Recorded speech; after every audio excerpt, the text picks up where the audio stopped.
Bom dia, terça-feira, 21 de julho, começando os nossos últimos 4 encontros, contando com hoje. Estamos no 47º princípio dos milagres e, bom, vamos a ele. 47º princípio. O milagre é um instrumento de aprendizagem que faz com que a necessidade de tempo diminua. Ele estabelece um intervalo temporal fora do padrão, que não está sujeito às leis usuais do tempo. Nesse sentido, ele é intemporal. Tá?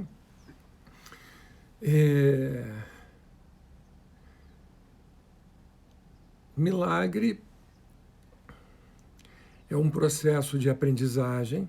Já vimos isso aqui, já discorri sobre esse tema inúmeras vezes, não vou me aprofundar mais, tá bem?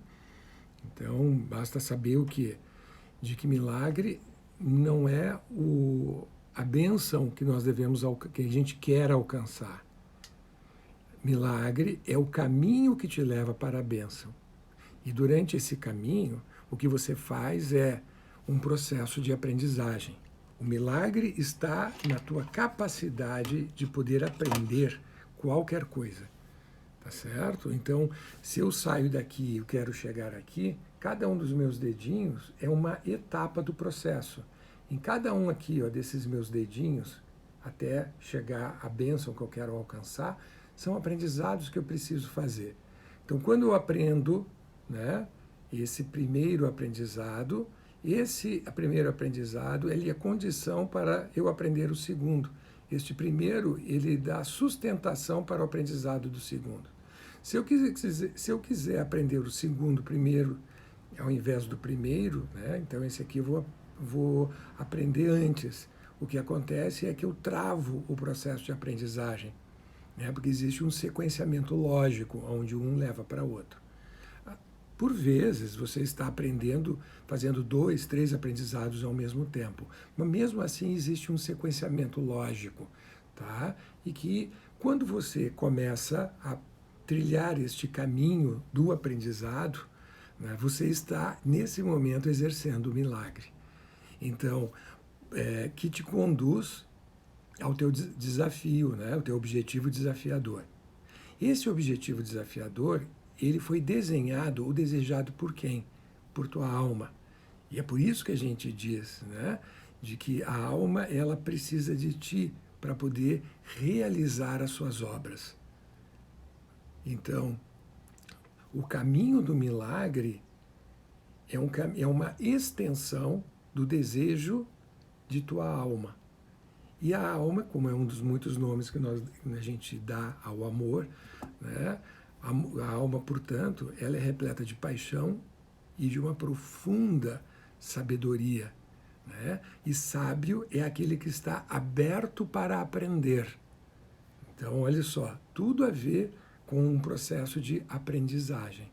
Enquanto tu estiveres curioso, trabalhando com afinco, com determinação para aprender, o milagre, né, ele está já acontecendo. Aí o que acontece quando a gente começa a fazer o processo da aprendizagem? Né? Você está num caminho. E neste caminho, tudo que está à tua volta, e tu inclusive, começa a ter um movimento. Enquanto nós estamos dentro de um papel de prepotência, achando que a gente sabe tudo, achando que a gente não precisa mais aprender nada sobre todos os temas, né, da vida. Não, sobre isso eu já sei tudo, não tenho mais nada para aprender. Esse assunto é bobagem. O que acontece é que você para no processo, você não continua. Eu sempre comento isso com vocês, né, que na idade que eu estou, já passei dos 50 faz tempo, muito tempo, na área afetiva amorosa, eu ainda continuo em aprendizagem. O que eu sei a respeito de vida afetiva amorosa? Quase nada. Quase nada comparado ao todo desse espectro de informações chamado vida afetiva amorosa, sobre o próprio amor. O meu conhecimento, ele é pequeno, muito pequena em relação ao todo. E eu acredito que eu precisaria mais de umas 900 ou 1.500 vidas para poder dizer assim, eu conheço um bocado, e mesmo assim não ia dizer que eu conhecia o todo, não conheço o todo. Por que afirmo isso?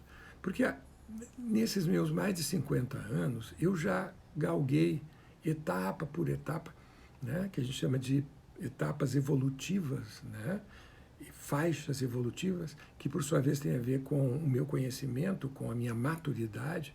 Hoje eu tenho muito mais maturidade de quando eu tinha 15 anos, quando eu comecei, 14, 15 anos, quando eu namorei pela primeira vez. E eu, comparado as minhas habilidades que tenho hoje com aquele Leonardo de 15 anos de idade, é covardia. Eu sou um outro ser humano. Eu sou uma outra pessoa. Né? Lembro, inclusive, do que eu acreditava naquela época. Algumas dessas crenças, alguns desses credos, eu carrego ainda até hoje. Mas a maioria eu já mudei. A experiência de vida me fez mudar. Eu me dei conta que as coisas não eram tão rígidas como eu acreditava naquela época. Que a gente pode cometer erros. Naquela época eu achava que a gente não poderia jamais cometer erros, que isso seria um grande pecado. Mudei. Passei por vários casamentos, fui muito namorador, namorei inúmeras vezes. E todos esses relacionamentos acabaram influenciando na formação dos meus argumentos atuais. Os argumentos que eu tenho hoje de vida com relação à vida afetiva amorosa. Me sinto muito mais evoluído.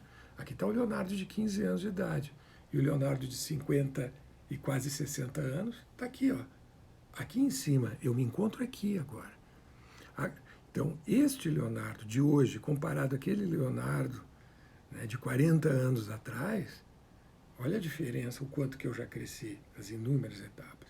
Contudo, este Leonardo de hoje, comparado a pessoas que são tremendamente mais evoluídas do que eu, que têm um conhecimento absurdo, ainda maior do que eu, e não é absurdo teórico, não é absurdo, não é um conhecimento absurdo teórico, não. É um conhecimento teórico prático. É um conhecimento de saber colocar em prática aquilo que se aprendeu. Porque eu conheço muita gente que tem um conhecimento da boca para fora. Se tu perguntar, vão te responder porque são compêndios ambulantes.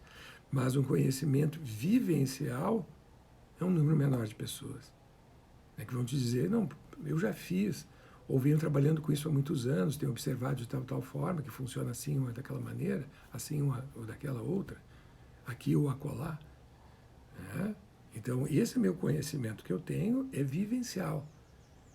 De ter testado muita porcaria que deu errado, ter criado muitas fantasias incongruentes, disfuncionais, de ter criado muitas expectativas, né? E toda expectativa é um princípio de frustração quase que imediato, ter me frustrado muito, mas também ter amado muito, me alegrado muito, ter perdoado muito, ter crescido muito.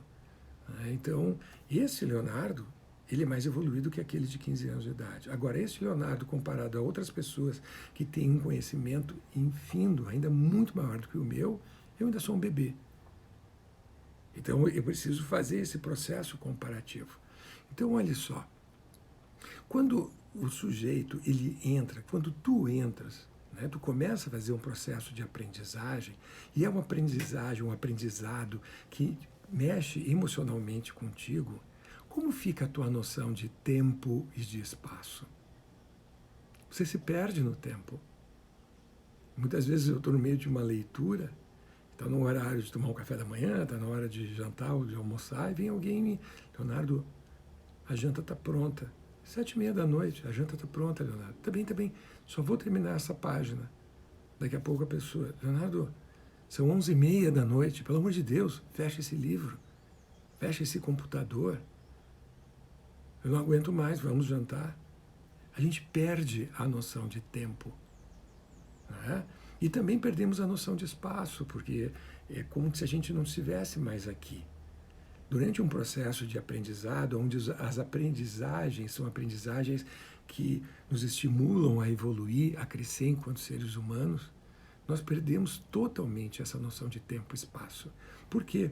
Porque esse processo de aprendizagem é um processo hipnótico, de transe, né? E aqueles que já estudaram um pouquinho de hipnose sabem de que quando você entra num estado de transe, a tua percepção de tempo e espaço, ela deixa de existir. A métrica não é mais essa nossa que a gente utiliza hoje. Os físicos, hoje, eles falam a respeito da nossa noção de tempo, que é uma noção de tempo muito limitadora, muito engessada. A nossa noção de tempo, que foi construída a partir do ontem, hoje e o amanhã, nasceu o sol está a pino e o sol morre, né? Dorme no horizonte e a noite se faz presente. Então nós criamos uma noção de tempo linear, onde um evento dá lugar a outro. É a nossa noção de ontem, hoje e agora. Há uma hora atrás, neste momento, tempo presente, e daqui a uma hora, o que será que eu vou estar fazendo? O que fiz, o que estou fazendo, o que faço depois. Pois bem, essa nossa noção de tempo, ela é linear, né? E ela é muito interessante para a gente poder, entre outras coisas, se organizar durante o dia, a gente poder criar metas, a gente poder criar planejamentos, planos de ação, sabe? A gente poder ter uma noção de construção, né? Onde as coisas estão sendo conduzidas para, né, um determinado fim, um determinado objetivo. Então, é uma forma limitada? Mas ela também nos traz algumas vantagens, né, a partir do tipo de entendimento, de raciocínio que esse tempo linear nos dá. Mas e se existissem outras formas da gente entender o tempo? Por exemplo, um tempo multidimensional ou um tempo que não é quantificado por um relógio de uma forma métrica? Como que seria a nossa noção de tempo? Olha só, quando estamos apaixonados, né?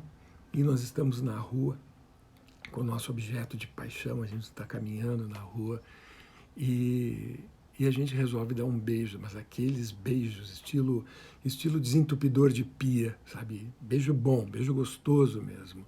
A gente se importa que nós estamos num espaço aberto, no meio de outras pessoas? Não, a gente perde a noção de espaço, a gente perde a noção de lugar, né? A nossa compreensão de lugar.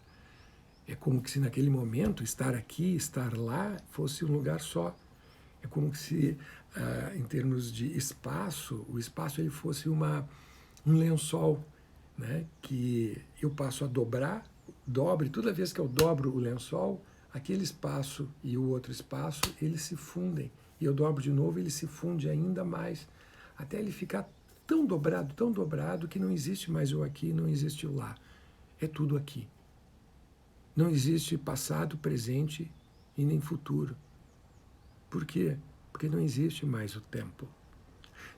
Aqueles que acreditam no reencarnacionismo, ou mesmo aqueles que acreditam, né, que depois da morte nós vamos para algum outro lugar, né, que acreditam numa vida eterna, né, após morte,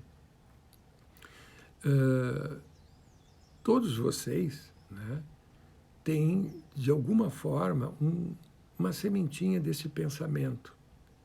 Depois que a gente venha a falecer, venha a morrer, e a gente, para alguns, alguns chamam de desencarnar, outros libertar a nossa alma e ir em direção ao Jardim do Éden, ao Criador. Essa alma, esse espírito agora, ele tem noção de tempo? O tempo ele é importante para ele? Não, não é. Para nossa alma, o tempo não tem muita relevância, ou nenhuma relevância. Por quê? Porque a alma, ela não se importa se tu tem 10 anos de idade, se tu tem 30 anos de idade, se tu tem 50 anos de idade, ou se tu tem 80 anos de idade. Para a alma, essa noção não tem propósito. Por quê? Porque o propósito da tua alma é estar num contínuo processo de aprendizagem. Se isso vai acontecer hoje, vai acontecer amanhã, na nossa noção temporal, linear de tempo, para a alma não carece. O que carece é que tu estejas aprendendo no processo de estar curioso, interessado, com a mão na massa, ativo, comprometido. Não, eu preciso ler. Então, eu estou lendo um livro porque estou estudando. Todos os dias eu leio um pouquinho do livro. No mesmo horário eu estou lá, ó, lambendo as páginas e lendo o livro. Estou comprometido com esse processo de aprendizagem. É isso que a alma quer, porque esse comprometimento com tua evolução é que para a alma significa milagre. Então a noção de tempo para ela é um tempo intemporal, in essem. É outra experiência muito comum. Eu acho que já comentei brevemente aqui. A nossa noção de identidade, de autoimagem, não é a noção do tempo presente. Por exemplo, se eu fecho os olhos e eu tentar evocar a minha autoimagem, estou pensando Leonardo, qual é a imagem que vem à minha mente? Eu com 56 anos de idade? Não. A minha imagem que vem à mente é eu com 10 anos a menos, 15 anos. Eu imagino sempre com o quê? Com 40 anos de idade, 35 anos de idade. E aí, de manhã, eu vou para o banheiro e me olho no espelho e levo um susto. Esse susto é muito normal. Todos vocês passaram e passam por esse tipo de experiência. A gente leva um susto. E por que a gente leva um susto? Porque a imagem refletida no espelho não bate com a imagem que eu estou produzindo na minha mente neste momento. Não bate. Não bate. Há um descompasso. E aí eu levo um susto, como dizendo, este não sou eu, o do espelho, é claro. Porque para a nossa mente, né, para a nossa alma, nós nunca envelhecemos. Nós somos sempre jovens. E quando eu digo jovens, não é a juventude temporal, aonde a gente compara alguém de 15 anos, alguém com 30, alguém com 40, alguém com 50, alguém com 60 ou 70 anos.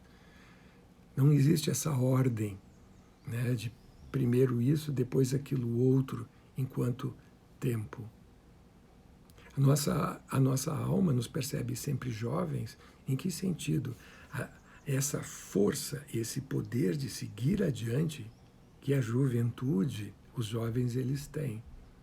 Diferente daqueles muitos com mais a idade, né, que precocemente se aposentaram para a vida, que precocemente se aposentaram para a sua evolução pessoal. E eles travam, eles param, ficam aposentados. Que é o que eu chamo de zumbis, síndrome do zumbi. Um jovem que já acredita morto, porque a vida já passou para ele. Em contrapartida, eu ando pelo mundo e encontro jovens que, cronologicamente, nesse nosso tempo linear que temos, já estão com seus 60, 70 anos de idade e estão começando uma nova vida, uma nova história. Um tempinho atrás, não faz muito tempo, uma família de amigos, a casa incendiou. Eles fizeram uma casa de madeira, linda, lindíssima, né?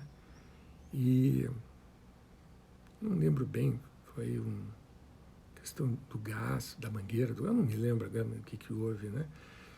Porque não prestei atenção nisso. Mas a casa queimou. E queimou tudo. Álbum de fotografias, computadores com álbum de fotografias nos computadores, os negativos, os pendrives, as roupas, as lembranças, as primeiras roupinhas dos filhos, tudo queimou. O que sobrou? O que sobrou? Só, né? A roupa do corpo e aquilo que tu leva no teu cérebro enquanto memórias. Claro que naquele momento foi uma grande dor, uma grande perda, uma grande frustração por ter perdido tudo, né? E lembro da minha amiga dizendo, Leonardo, foi-se, a minha vida se foi. Todas as minhas memórias estavam guardadas dentro dessa casa. Passado um ano e pouco, já tinham construído uma nova casa, também de madeira. Eu me encontro com eles para um jantar e eu coloco o assunto na mesa sobre memórias, né? E aí ela entendeu o recado. Ela olhou para mim e começou a sorrir e disse assim: Leonardo, eu não digo que não me incomode ter perdido, porque perdi mesmo, as memórias físicas, que são os álbuns de fotografia, né, de minha família, de minha mãe, de meus tios, meus avós. Perdi tudo, queimou tudo. Mas, por outro lado, na medida que eu tenho esses álbuns guardados, a minha mente ela fica preguiçosa, porque passa a resgatar apenas aquilo que a partir da prótese, né, que é o álbum de fotografia. Agora que eu não tenho mais esses álbuns, eu me obrigo a ter hora e meia que voltar para o passado e escolher as memórias que eu quero escolher. E todas as vezes que eu evoco, eu fecho os olhos, agora eu lembro de cheiros, de sabores, de texturas, de calor, de frio, de toques e de abraços, que muitas vezes o álbum de fotografia, por ser uma prótese e ser frio, não me faz lembrar. Agora que eu tenho que evocar na minha mente, o passado se faz presente. Aí eu olhei para ela, então quer dizer que tu está ressuscitando o passado? Leonardo, modo de dizer, né? Eu não consigo mais pensar de uma forma linear. Eu olho para os meus filhos e eu enxergo crianças, eu enxergo adolescentes, eu enxergo adultos diante de mim, como se fosse uma coisa só. Minha noção de tempo parece que está distorcida, já não é mais a mesma coisa. Eu já não me preocupo mais que hoje é que dia 21 de julho de 2020. Nossa, como o tempo está passando rápido. Minha noção de tempo é, puxa, que bom que hoje já é 21 de julho de 2020. A minha forma de me relacionar com o tempo hoje é diferente, é um outro valor, um valor mínimo. Me sinto uma mulher mais bela, né, na idade que tenho, nessa idade temporal que nós usamos. Eu tenho uma idade avançada, sou muito mais velha do que tu, Leonardo, mas eu me sinto mais jovem. E por incrível que pareça, meu marido tem percebido que quando nós andamos agora juntos na rua, há olhares de homens e mulheres para mim, que são olhares mais provocativos, com todo esse rosto já tipo maracujá de gaveta. Por quê? Não sei o porquê. Eu posso te explicar o porquê. Porque as pessoas agora, uma vez que tu não é mais uma data, mas tu te tornou o próprio tempo. Lembra da história de Fernão Capelo Gaivota? Você quer viajar mais rápido, com mais velocidade, ou você quer se transformar na própria velocidade? Você quer mais tempo de vida? Você enumera tudo através de números? Ou que você quer se transformar no próprio tempo? E se transformando no próprio tempo, por ser o tempo, já não existe mais passado, presente nem futuro. Intemporal. Quando você está no caminho dos milagres, o tempo não conta mais. O que conta é o que você está fazendo para evoluir. Isso que é o mais importante. Quando você está no caminho dos milagres, essa baboseira de meu tempo passou, isso é coisa de jovens. Apaixonar-se, amar é coisa de jovens. Na minha idade já não há mais tempo para isso. Eu já não tenho mais idade para construir uma família ao lado de alguém.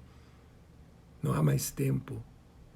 Dentro do caminho dos milagres, não é uma questão de tempo, é uma questão de fazer ou não. E daí eu conheço muita gente que encontrou um grande amor, com 80 anos de idade. 80 anos de idade. E vivem agora de boca colada, de mãozinhas dadas, como dois adolescentes, como duas crianças, como dois jovens. E quando tu te apaixona assim, e logo depois tu entra no estado de amor, essa percepção que temos de, mas eu encontrei agora, nesses 80 anos de idade, quanto mais tempo de vida eu tenho, quanto mais tempo eu vou poder, isso não é importante. Nossa, levei 80 anos para encontrar a pessoa. Quanto tempo perdido? Não, não é perdido. É intemporal. Intemporal. Dentro do caminho dos milagres, o tempo ele se desfaz. Porque o milagre é um instrumento de aprendizado que faz com que a necessidade do tempo, a tua necessidade de tempo diminua. Que é aquela música dos Titãs, né? Eu deveria ter amado mais, eu deveria ter assistido mais nasceres do sol, pôr do sol, eu deveria ter abraçado mais, eu deveria ter tantas coisas mais. Eu, nos meus 56 anos de idade, se voltasse, é claro, com a mentalidade que tenho, eu teria me esforçado tanto quanto me esforcei no passado? Não.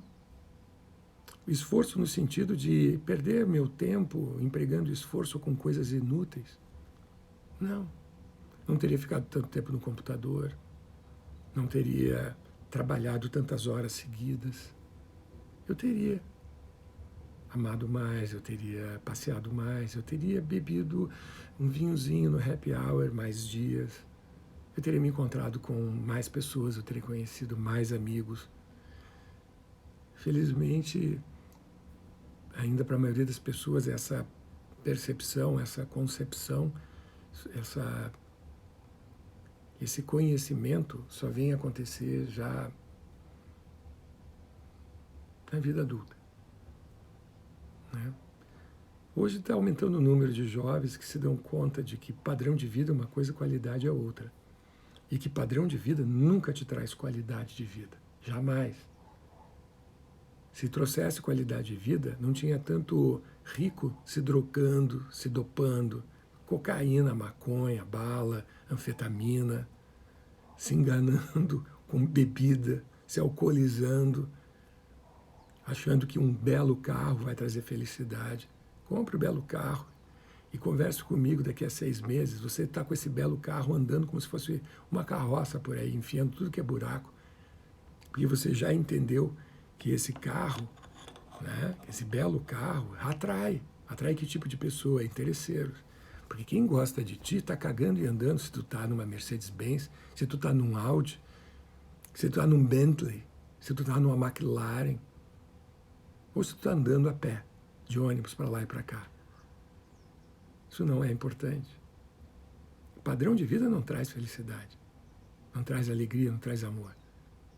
Pode trazer divertimento, mas terminou de te divertir, acabou.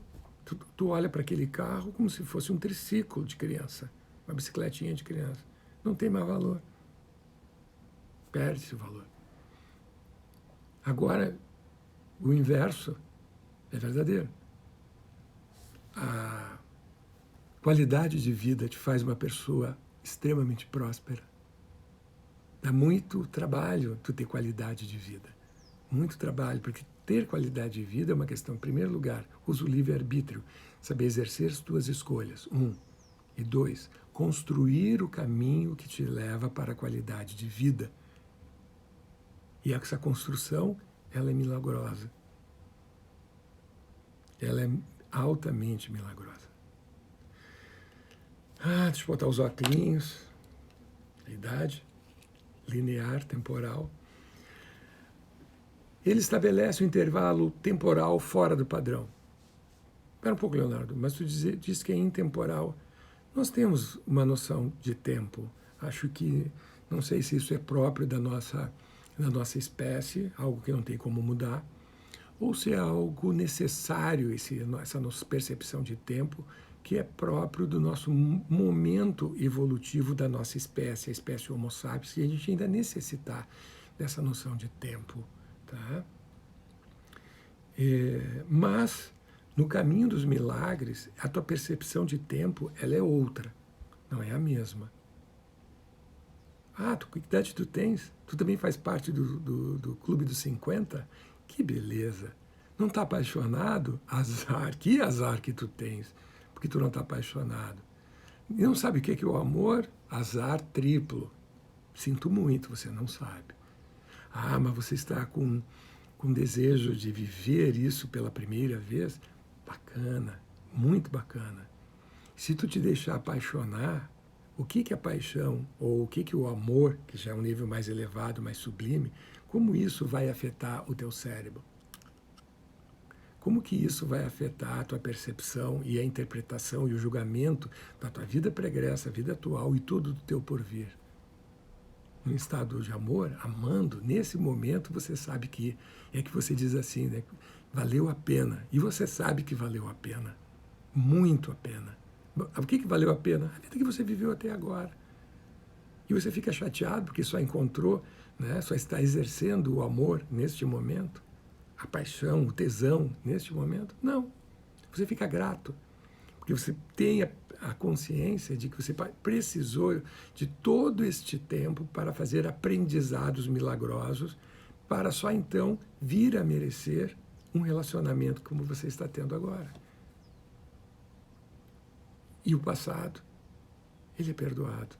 Ele se torna irrelevante. Não é importante. Tenho 56 anos de idade, estou apaixonado. Ai, eu estou apaixonado. Ai, que bom, que delícia. Não ter encontrado um grande amor, ou grandes amores no passado, me interessa? Não me interessa. Dou risada, tipo, dou risada porque me preocupei demais com uma coisa que só me tirou tempo. O tempo que eu deveria ter usado com coisas mais prazerosas, mais humanas, e fiquei me preocupando em demasia daquilo que eu não tinha. Invejando aqueles que já usufruíam, querendo ter para mim também um grande amor. Agora, se eu invisto corretamente nesse caminho evolutivo que me leva para o amor, né? Então aqui estou eu e aqui é onde eu quero me encontrar. Aqui tem N aprendizados que eu preciso fazer. Aprender a confiar, aprender a me entregar, aprender a perceber no outro os comportamentos que me viabilizam poder confiar no outro, confiar em mim mesmo. Criatividade, senso de divertimento, bom humor, sei lá, tudo aquilo que você precisa aprender para poder viver um grande amor. Amor não é só querer, até mais do que decidir. Você quer amar, você tem que merecer amar. E a gente só merece aquilo que a gente tem competência para gerenciar, para gestar. Você não conhece os comportamentos que são, né, tem a origem, o amor, que a gente chama de comportamentos amorosos. Sabe quando que você vai viver um grande amor? Nunca. Você sabe se comunicar de uma forma amorosa, sem machucar as outras pessoas? Você sabe quando você vai conhecer o amor? Nunca. Você sabe o que é paixão. Amor, amiga, amigo, você não sabe o que é. Criar constrangimento para o outro, machucar o tempo do outro, isso é amor? Não, isso não é amor. Isso é tudo que você possa imaginar de negativo, menos amor. Isso não é comprometimento. Amor é um conjunto de competências que você precisa conhecer para colocar em prática. E quando começa a colocar em prática, o amor é como um milagre, como a alma, né? Porque amor é um dos muitos nomes que nós damos para a alma. Quando você você se encontra nesse estado de amor, como fica a tua noção de velhice? Ó, as ruguinhas que eu tenho aqui, careca, ó minha barba branca, ó. Como fica a tua noção de velhice? Eu não me sinto um velho. Percebo que existe uma distância maturacional entre eu e algumas pessoas. Mas não é num todo, é em algumas áreas. Há adolescentes que em algumas áreas são mais maduros do que eu. Porque aprenderam mais, só isso. Tiveram a possibilidade de aprender coisas que eu ainda não aprendi. Percebo as diferenças maturacionais, mas eu não percebo mais a idade. A idade se torna irrelevante. As rugas se tornam irrelevantes.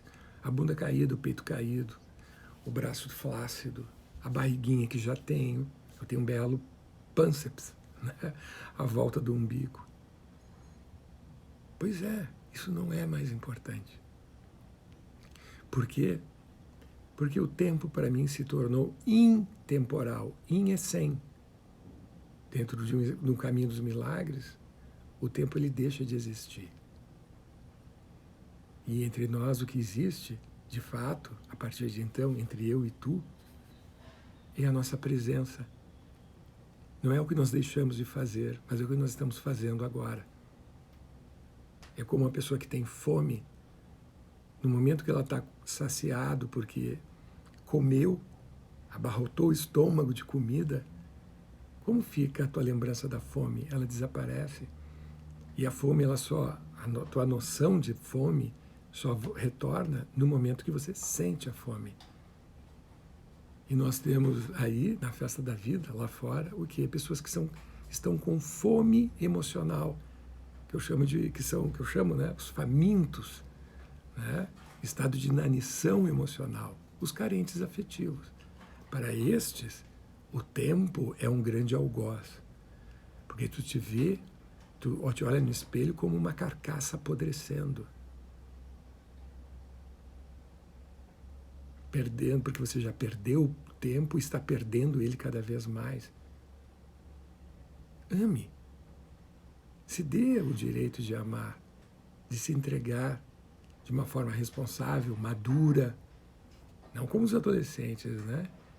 Sabe? Ao amor. Se entregue, se renda a ele. E aí venha conversar comigo o que aconteceu com a tua noção de tempo, com a tua noção de estar aberto para aprender, de humildade, de realmente investir com afinco nas tuas mudanças internas que você precisa fazer. Só então venha conversar comigo sobre isso. Tá certo? Vamos lá.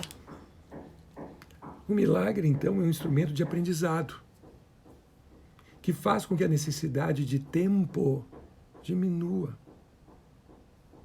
Eu não preciso mais, eu preciso de tanto tempo para aprender uma nova língua. O que eu quero é aprender. Não importa se eu tenho 95 anos de idade. Eu quero aprender a falar grego, eu me matriculo, vou lá e vou aprender. Ah, mas se eu tivesse aprendido a falar grego quando eu tinha 15 anos de idade, eu poderia ter usufruído. Olha lá, a percepção do derrotado, do reativo, daquele que tem, né, do excludente, daquele que tem uma necessidade de pensar metricamente o tempo como perdi ou ganhei, como se fossem jogos. Me matriculo e vou aprender, falar mandarim. Ele estabelece um intervalo temporal que é fora desses nossos padrões. Leonardo, como é? Eu posso te explicar, mas duvido que tu entendas. Duvido que tu entenda. Nós vamos falar sobre o espaço curvo, nós vamos falar sobre os buracos de minhoca, nós vamos falar sobre dimensões paralelas, nós vamos falar sobre dimensões que se cruzam, nós vamos falar sobre a língua dos anjos, nós vamos falar sobre tantas outras coisas. Mas mesmo assim, duvido que tu entenda, porque essa noção de intemporalidade só é possível através da experiência. Tu tens que entender que para não entrar nesse processo de experimentar essa quebra do tempo e enlouquecer com isso, achando que é coisa de maluco, né? Então você tem que ter um entendimento teórico, sim, conceitual. Mas tu só vai saber o sabor da laranja se passar a língua na laranja. Cortar a laranjinha, não é lamber a casca, é lamber o interior, o sumo. Aí você vai saber o gosto da laranja. Você quer saber o gosto de um beijo? Pare de beijar a si próprio no espelho. Pegue uma pessoa que você gosta e ofereça os teus lábios a ela. E se permita ser beijado de uma forma excepcional, de perder o fôlego. Aí você vai saber o que é beijo. Até lá você tem um conhecimento teórico, que não é prático. Tempo é a mesma coisa. Você precisa ter essa percepção. A alma te dá isso.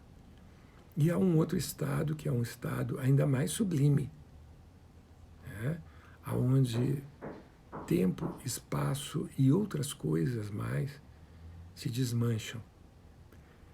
Porque eu acredito, ainda não tenho certeza, que quando a gente experimenta esse estado, a gente entra em outras dimensões. Porque a nossa compreensão de universo nessa dimensão, ela muda completamente. E é algo que não tem como explicar em palavras. Porque não existem ainda palavras que possam explicar aquilo que tu percebe e a maneira como tu entende as coisas. Que estado é esse? Fé. O estado de fé. Que eu estou pensando aqui em encadear, né? Daqui a 1, 2, 3 dias, nós vamos estar no 50º princípio. E eu já estou me perguntando, né, o que eu quero falar mais, conversar mais com vocês. E eu tenho pensado em a gente falar sobre estado de fé. Né? Vamos ver, né, para onde que o vento me leva. Tá? Os milagres estabelecem um intervalo temporal fora de padrão, que não está mais sujeito às leis usuais do tempo. Cadê meu relógio? Não tem. Olha só, me programei hoje para conversar com vocês 15 minutos. Me perdi no tempo. Tem lives que foram 1h30, 1h40. E aí vem o pessoal da minha equipe, o pessoal que eu estou contratando para me dar consultoria. Leonardo, ninguém vai olhar, ninguém vai ver, ninguém vai se interessar. Por quê?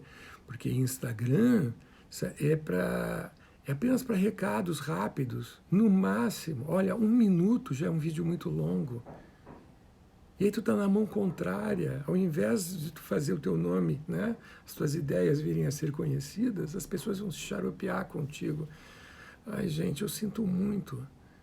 Quando eu começo a falar, quando eu começo a conversar contigo, eu entro no meu estado de amor.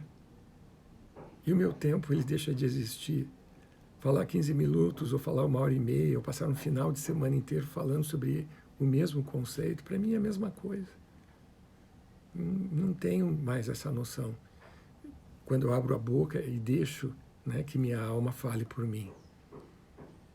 Sabe? Como eu desligo o meu controle consciente e choro na frente da tela, toco violão, recito poemas, converso com meus filhos, repreendo o pessoal da equipe que às vezes estão fazendo.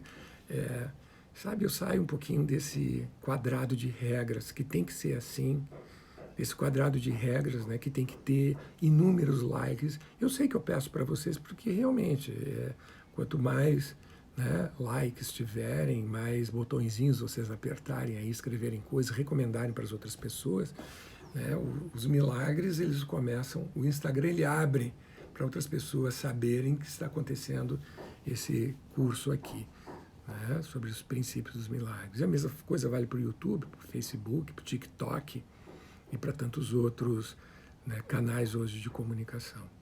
Mas de verdade, quando eu abro a boca e eu deixo que minha alma fale por mim, esses parâmetros eles deixam de ser importantes, mesmo, sabe? Depois eu fico lá escutando as reprimendas da equipe dos erros que eu cometi.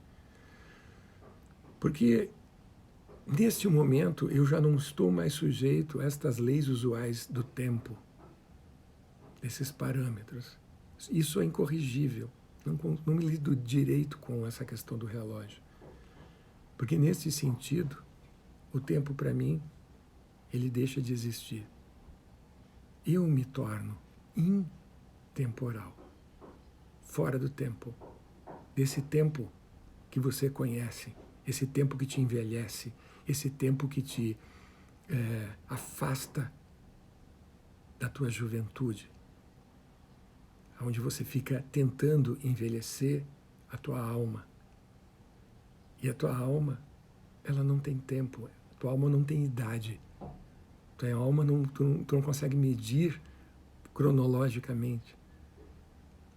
Tua alma, tu não consegue localizar ela num lugar específico. Por quê? Porque existe um universo à tua volta a ser explorado por tua alma para que ela possa realizar as suas obras. E essa conexão com nossa alma, quando nós entendemos que a gente está vivendo, que qual é o sentido da vida, qual é o meu propósito nessa existência, é só quando você entende que o sentido e o propósito nada mais é do que construir as obras de tua alma, não de outras pessoas, de tua alma. E daí a grande perguntinha: qual é a tua? O que tu queres? O que a tua alma quer? Um beijo enorme para vocês. Uma terça-feira maravilhosa, cheia de alegria, cheio de amores, cheio de encontros e desencontros, e que hoje, finalmente você possa se deparar com pessoas que são divergentes, não é excludentes, divergentes de ti. Que você possa hoje se encontrar com pessoas que têm uma maneira diferente de conceber vida, de praticar a vida. Fizeram escolhas diferentes de ti, enquanto ao uso de comportamentos, estilos de relacionamentos, forma de falar, quanto a comer, a beber, que são um contraste comparado à tua maneira de seguir pela estrada da vida. Por quê? Porque é só quando você se encontrar com aquilo que diverge é que você vai poder olhar o tamanho da tua sombra. Só quando você se encontrar com aquilo que diverge é que você vai poder se olhar no espelho e se enxergar da maneira como você é visto pelas outras pessoas, sem distorções. Nós precisamos conviver e muito, e de uma forma harmoniosa e altamente amorosa, com todas essas pessoas que divergem de nós. Convidar para um cafezinho e rir muito da vida. Um beijo na alma de vocês. Encontro vocês aqui amanhã de manhã, no primeiro horário da manhã, tá, gente? Que eu acordar, para a gente falar sobre o 48º princípio. Beijo!